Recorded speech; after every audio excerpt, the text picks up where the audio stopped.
Sound off for Chesterfield. Chesterfield, first with premium quality and best for you. Chesterfield brings you Dragnet.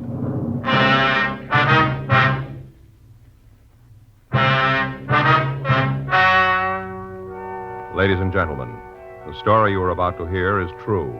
The names have been changed to protect the innocent.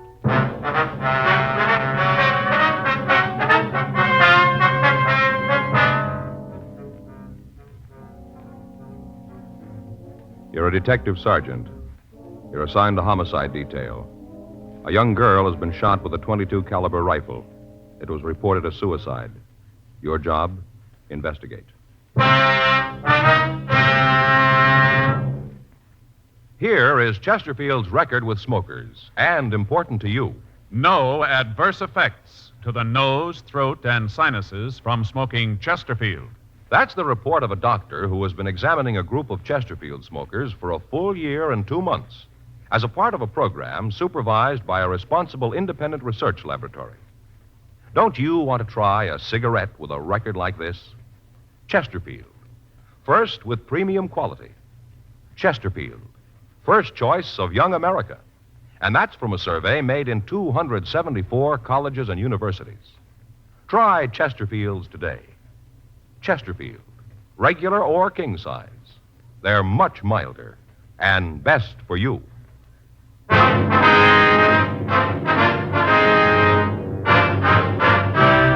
Dragnet, the documented drama of an actual crime. For the next 30 minutes, in cooperation with the Los Angeles Police Department, you will travel step by step on the side of the law through an actual case transcribed from official police files. From beginning to end, from crime to punishment, Dragnet is the story of your police force in action. It was Monday, June 8th. It was warm in Los Angeles. We were working the day watch out of homicide detail. My partner's Frank Smith. The boss is Captain Lorman. My name's Friday. I was on my way into the office, and it was 8:03 a.m. when I checked into room 42. Homicide. Joe? Yeah. Back here in the skipper's office. Ray Geesey wants to talk to All right. Morning, Joe. Hi, Ray. What do you got? Suicide. Anything on it? Here's the report. Team from the business office went out last night. Get on it right away, will you? Right, Ray. Let's go. Huh? Yeah. Want to check this stuff before we get started? Might as well give us an idea what we got to do. What's the report say there you got? Well, let's see. According to this, business office got a call at 2:30 this morning. Landlady out in the Westlake Park district called in and said that this young girl had committed suicide. They get an ID on her? No, they got her listed as Jane Doe, number 17. There's a description here. Better check it with missing persons, huh? Uh-huh. How'd the landlady happen to find the body? Well, according to the report, she heard the water running in the apartment, finally went up to see what it was. She knocked on the door, nobody answered. She opened it and went in, found the body. Well, the girl didn't live in the apartment then. No, place is rented to a Ross Mitchell. Anything on him? No, says he wasn't home. He was checked through R&I, no make on him. How about prints on the victim? No go. Checked him out. Nothing on her here. We could send him on to Washington. Yeah. And they found a suicide note. There's a copy of it here. What's it say? Ross, I've tried to make you understand. Nothing seems to do any good. I've told you that I won't stand in the way of your career, but you don't want to try to make a go of it. I know this doesn't solve anything. It's the only way I can think of. Any signature? No. The report says that the original copy's over at the crime lab for processing. Yeah. Well, I guess we better start with the landlady, huh? It's the best lead we got. Galindo and Bates are out there now. Place was staked right away. Friday, you want to talk too? Right, thanks, Ray. It's Friday talking. Yeah. Uh-huh. No, we just got it. Is that right? Okay, Max. No, have him wait there, will you? No, we'll be right over. Right, thank you. Well, it's a little break. Max over at the coroner's office says they know who the girl is. Yeah? Her father just identified the body.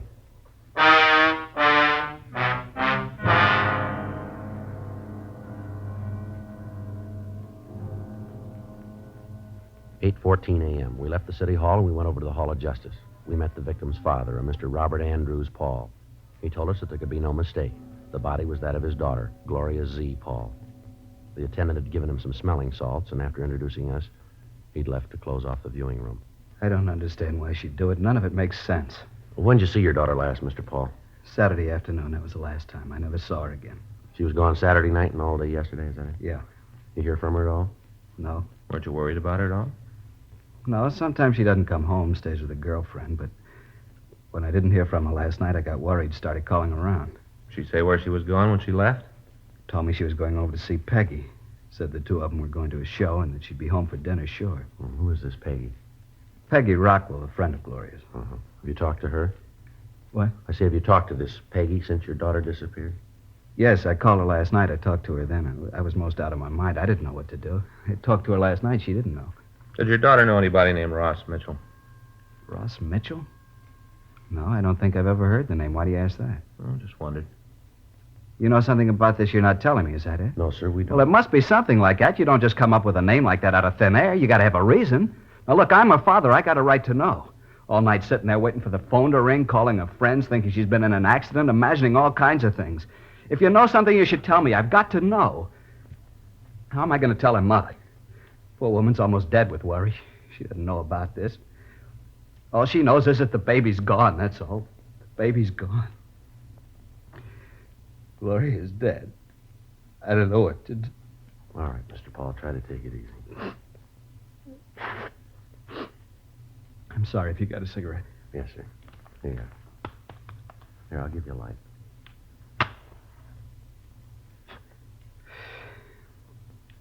Sorry about that. It's all right, sir. We understand. Now, do you think you can give us an address where we can talk to this Peggy Rockwell? Yeah, she works a restaurant over on 7th. I've got her home address, too, if you want it. Yes, sir. We hope you'll understand us, Mr. Paul. We don't mean any offense here. What's that? Did your daughter have any steady boyfriends that you know about? No, I don't think so. No one that she went with steady. No one man she liked more than the others? I think there was. I don't know who. Her mother asked her about it a couple of times, wanted to know who the fellow was, but Gloria'd never say. Just said that it wasn't serious, it didn't matter. How'd she seem to get along with this man, would you know? All right, I guess. I told you I never saw him. I didn't know who he was. But whenever Gloria had a date with him, she acted like it was something special. Did your daughter have a job? Not regular. She used to model once in a while, and then maybe she'd pick up a day's work in pictures, not much. Mm-hmm. Can you think of any reason why she'd want to take her own life? No. She seemed pretty happy, never gave any indication there was anything wrong. Has she been ill lately under a doctor's care? No, not that I know about. Well, Mr. Paul, is it possible she might have been seeing a doctor and you wouldn't know about it? No, her mother would have known. She'd have told me. Now, I'm pretty sure she was feeling all right. Anything about her job that bothered her? What do you mean? Well, was she happy with what she was doing, the kind of work she was doing? Oh, yeah. Gloria didn't want a career. She was looking for a husband, one to settle down and raise a family. Mm-hmm. Well, can you think of anything at all that might make her want to take her own life, as I asked you before? I can't understand it. None of it makes any sense to me. Where she was found, she didn't know anybody in that part of town. I don't know what she'd be doing over there. Did she drink? I don't think I understand. Well, did she drink much, sir? At bars, cocktail lounges? No, she didn't. Now, Gloria was a good girl. She didn't drink or smoke. She was a good girl, and I don't understand all this. First, this thing with Ross, and now you want to know if she drinks. I don't know what you're trying to get at, but I don't like it. You're trying to make Gloria something that she isn't. She's a good girl, always has been. Just a home and family, that's all she wanted, nothing more. I don't know why you're asking me all these questions. I'm her father. You're the police. It's up to you to find the reason. That's your job. Not to come around and say things about my girl. I'm sorry. We're not saying anything, Mr. Paul. You are, too. You're trying to make me believe that Gloria wasn't a nice girl. Now, I know different. I raised her since she was a baby, gave her all the care I could. I don't know why she'd do a thing like this. You don't? No. Why ask me these questions? Well, sir, you said it yourself. Huh? You're her father.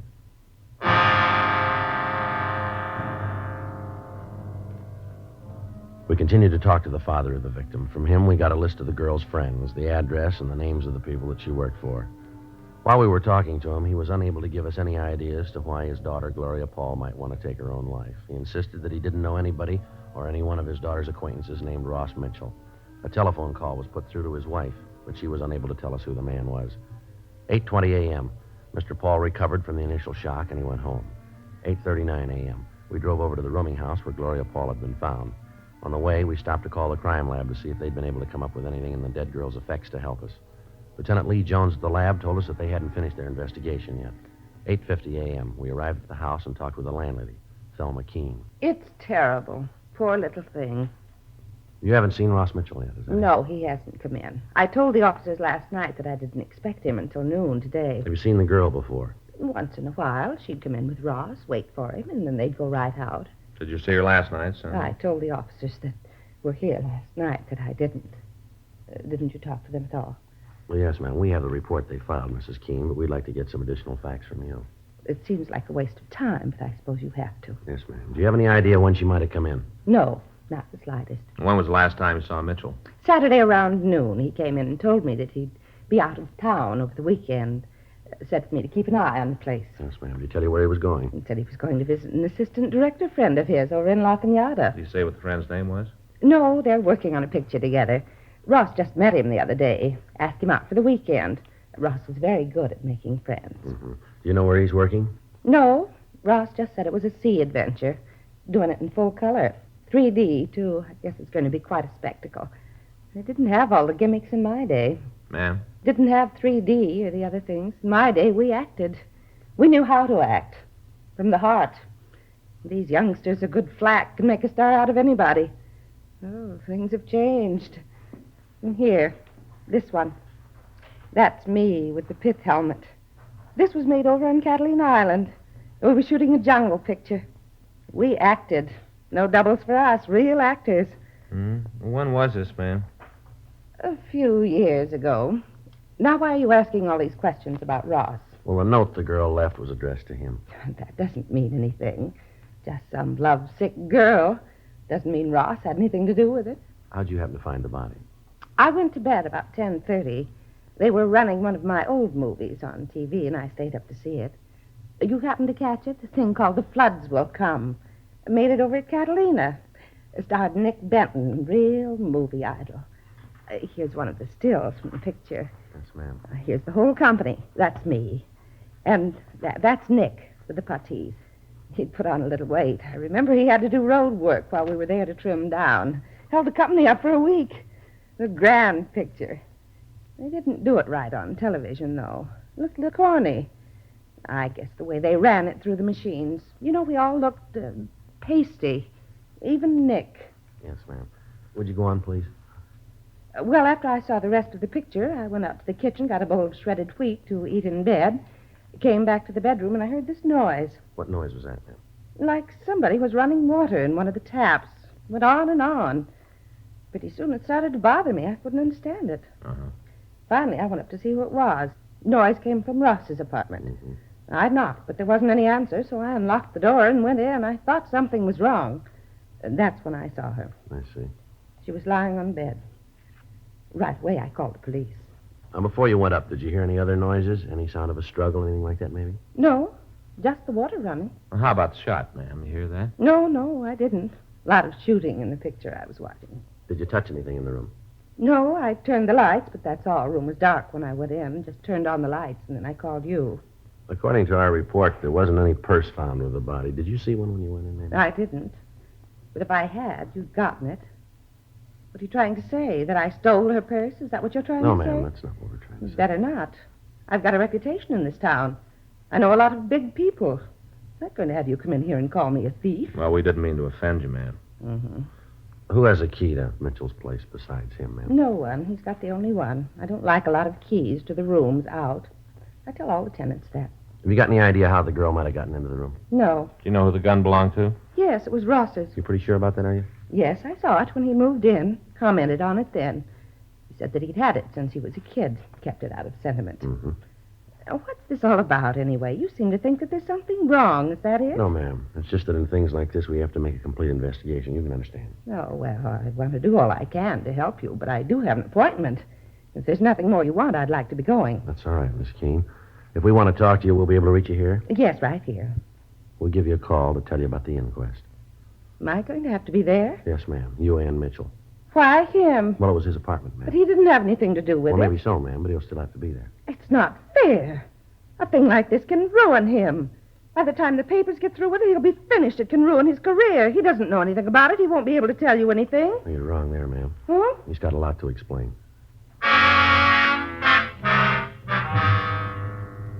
We went upstairs and met the officer staked out in the room and looked at the apartment where the girl had been found. 9:20 a.m. We gave our card to Thelma Keene and asked her to call us if she thought of anything else. We also asked her to notify us immediately in the event she heard from Mitchell. The stakeout on the room continued. 9:52 a.m. We drove over to the coffee shop on West 7th Street to talk to the girl's friend, Peggy Rockwell. We found her in the back of the place typing out the day's menus. What about Gloria? Something wrong? When was the last time you saw her, miss? Well, let's see.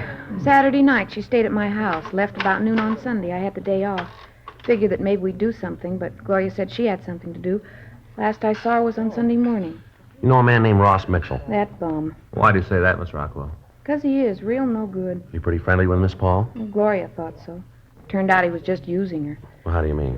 Thought at first she could get him some jobs. Turned out when he could do better, he dropped her. They were going to get married, and then he thought he could do better, so he dropped her. Mm-hmm. Say, do you mind if I go ahead with these menus? The boss will be sore if I don't get through with them. No, you go right ahead, miss. We can talk while I'm doing it. Yes, ma'am. I took a course once, touch typing. Didn't think I'd ever use it. Boy, was I fooled. You go right ahead, miss. Well, this Ross really gave her the rush. Had her take him around, introduce him to her friends. She got him a couple of jobs. She's the one who introduced him to Mike. Mike? Yeah, Mike Cowell, that's Ross's agent. Peggy set it up. She's done just about everything for him. Then the bum acts like this. What do you mean, miss? Treated her so bad. Say, how do you spell croquettes? Well, I think it's Croquettes.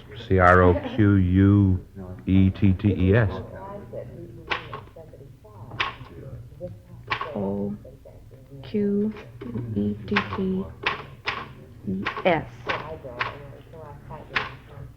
Turkey. They had roast turkey last night. I don't understand how people can eat them, but we sure sell a lot of them. Did Miss Paul say she was going to see Ross over the weekend? Yeah. She said she had an appointment with him Sunday. Said she'd called him and set it up. You know what time? No, just said she wasn't going on like this. Had to be straightened out. Mm-hmm. I don't blame her. She's told her friends they were going to get married, and at the last minute, Ross would back out. Her family know about Ross? No, Father didn't mind her doing a little work in show business, but he didn't want her to marry anyone in it. She thought that if they just got married, then the family'd understand. Joe. Yeah. I'll call the crime lab, see if they've finished. Yeah, fine, thanks. How'd Miss Paul and Mitchell seem to get along, ma'am? What do you mean? Well, did they have any arguments or disagreements, would you know? Not often. Most of the trouble they had was about getting married. Ross kept saying that it wouldn't do him any good to be married now. He thought that it might hurt his career. That's all he thought about. Were you ever present at any of these arguments? Once. We'd gone out on a double date, went to a place down at the beach, had dinner, and then stopped on the way back for a couple of drinks. Uh-huh. Ross got pretty drunk, got into a big thing about his career. Yeah, He went on and on about how hard he'd work, how much the theater meant to him, all that kind of stuff. I see.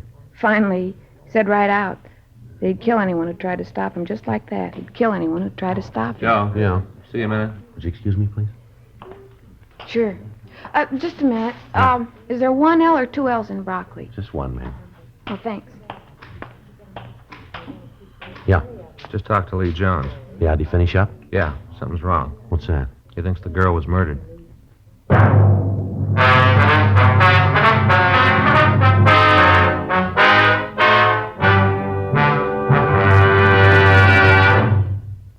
You are listening to Dragnet, the authentic story of your police force in action. Years ahead of them all. Chesterfield is years ahead of all cigarettes. Chesterfield quality is highest. Here's the proof. Recent chemical analyses give an index of good quality for the country's 6 leading cigarette brands.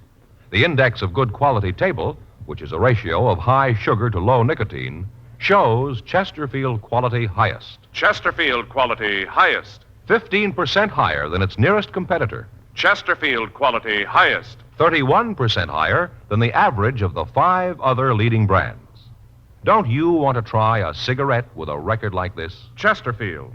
First with premium quality and best for you. Try Chesterfield today, regular or king size.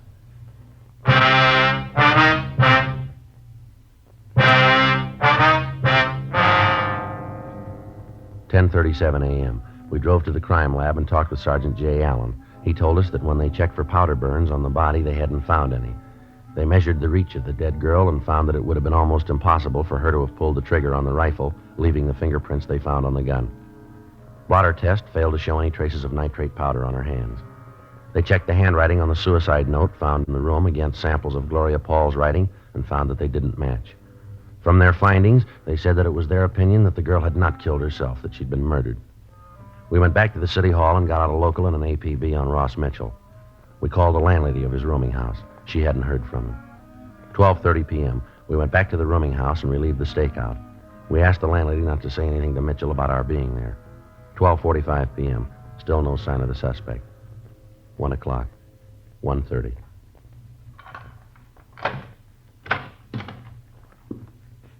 Who are you? What are you doing in my place? Come on in. Who are you? Police officers, come on in. Close that door. Put that suitcase down. What's this all about, anyway? What have you guys been doing here? The place is You all Ross torn up. Mitchell?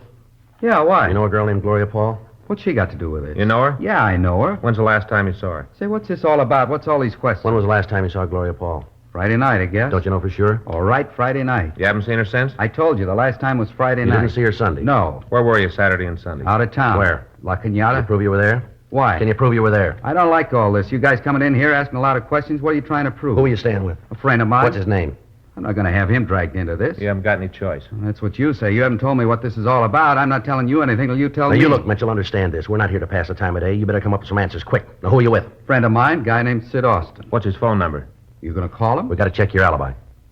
Oh, what's his number? Won't do any good to call him. Thought you said you were there. I was. Then we got to call him. Well, he won't be able to tell you anything. He wasn't there. He just let me use his place. There wasn't anybody there. Who's got a key to this place besides you? You mean here? That's right. Nobody. You got the only key, huh? That's right. The landlady's got one, just the two of them. You got any idea how somebody else could get in here? No, why? How well do you know Gloria Paul? What's she got to do with it? How well do you know her? We used to go together. Anything serious between you?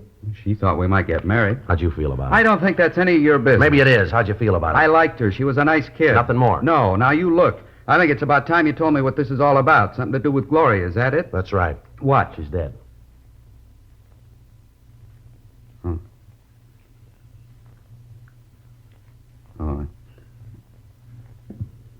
Can I please have a cigarette?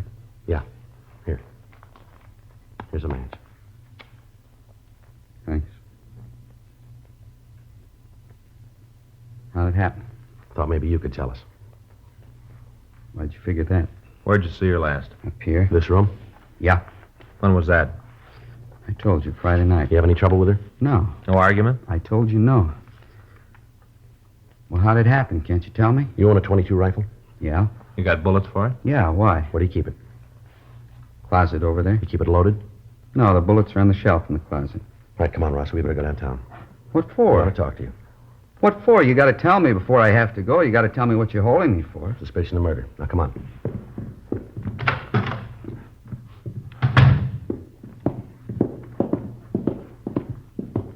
Where are you taking him? Downtown. Why? We want to talk to him. You didn't have anything to do with it, did you, Ross? I don't even know what this is all about. All I know is that Gloria's dead. She killed herself in your room. What? In your room, Ross. It was suicide. Well, they're arresting me for murder. Oh, you can't do that. Ross didn't have anything to do with it. It was suicide. That's what you said. All right, come on, Mitchell. Well, you can't do that. It was suicide. You want to take him out the car, Frank? Yeah. Come on. You can see that you're making a mistake. He didn't have anything to do with it. He's going to have enough trouble with that girl killing herself in his apartment. You can't arrest him for murder. It was suicide. What are you trying to tell us, lady? What? Something you want to say here? No, you're making things up. All right, let's go. Yes. Yes, go ahead. Take him. Go ahead. He wants to be a star. Let him. Go ahead and take him and serve him right. The way he treats people. I tried to help him. God knows I tried. Got him to meet a lot of important people, a lot of contacts. You think he was interested? You bet he was. How does he show it? I'll tell you how. He thanks me for all I've done for him by running around, chasing after that young nobody, that Gloria. I tried to reason with her, tried to talk some sense into her. Told her that she couldn't do anything for him. Told her that I could make him a star, bigger than anybody. She said she loved him. She doesn't know how to love. You want to go ahead? Came over here all the time, begging Ross to marry her. I told her to get out of his life and stay out, to leave him alone. He didn't need her. When was all this? Sunday evening, she came here all dressed up. Oh, when they're young, they know everything. I'm one of the biggest stars this town ever had. She's a nobody. I know what's good for that boy. Didn't you tell us you didn't see the girl Sunday, isn't that right? That's what I said. Did you see her Sunday? Yes, I did. She wanted me to let her into Ross's apartment. I told her he wasn't there. She said it didn't make any difference. She'd wait for him. Yeah? I told her to leave him alone.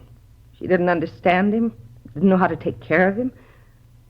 I know the right people. He could have written his own ticket in this town. He could have been big. You don't want him. I killed her. All right. You want to get a coat, ma'am? Yes. Doesn't make any difference. I did it to help him. I thought you'd think it was suicide. I didn't think you'd figure anything else. You wrote the note, did you? I did. That's what you've got to understand. For him, that was all that counted. He'd married her and he'd been through. I had to stop it. I didn't want to kill her. But you can see I couldn't let him marry her. Ross is a fine actor. Real talent. Doesn't come along often. All right, lady. Let's go. He'll understand, won't he? He'll know why I did it. He'll understand. I wouldn't know, ma'am. Oh? We'll let you ask him.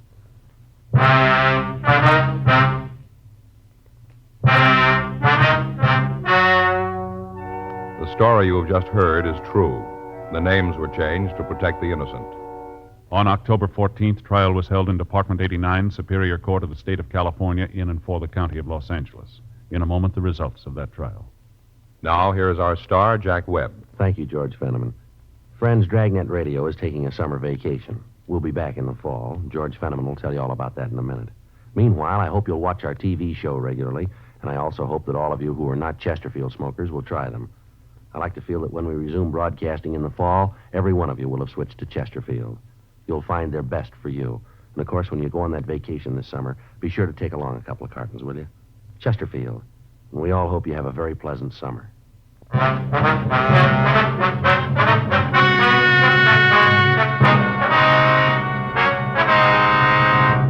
Thelma Alice Keene was tried and convicted of murder in the first degree. She was sentenced to life imprisonment in the California Institute for Women, Corona, California.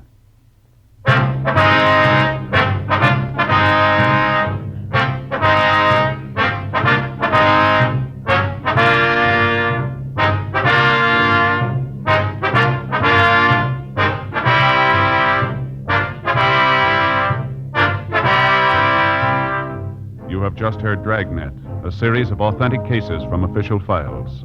Technical advice comes from the Office of Chief of Police W.H. Parker, Los Angeles Police Department.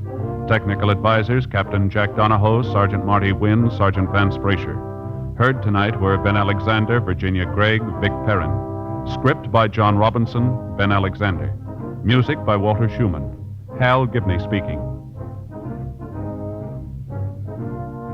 For a million laughs, tune in Chesterfield's Martin and Lewis show, Tuesday on this same NBC station. And sound off for Chesterfields, either regular or king size. You'll find premium quality Chesterfields much milder. Chesterfield is best for you. By special request, Dragnet is being sent to our servicemen and women all over the world. Chesterfield has brought you Dragnet, transcribed from Los Angeles. Tonight, ladies and gentlemen, Dragnet leaves radio for the rest of the summer. We'll be back early in September. Watch then for our return. Check the radio listings of your newspaper for the day and time. Please note, however, that if Dragnet is seen on television in your community, it will continue throughout the summer. Have you tried new cork-tipped Fatima? It's the smooth smoke. Here's why. New Fatima tips of perfect cork, king size for longer filtering, and Fatima quality for a much better flavor and aroma. Remember, Fatima has the tip for your lips. Try new Fatima. See how smooth it is. Fatima is made by the makers of Chesterfield, Liggett & Myers, one of tobacco's most respected names.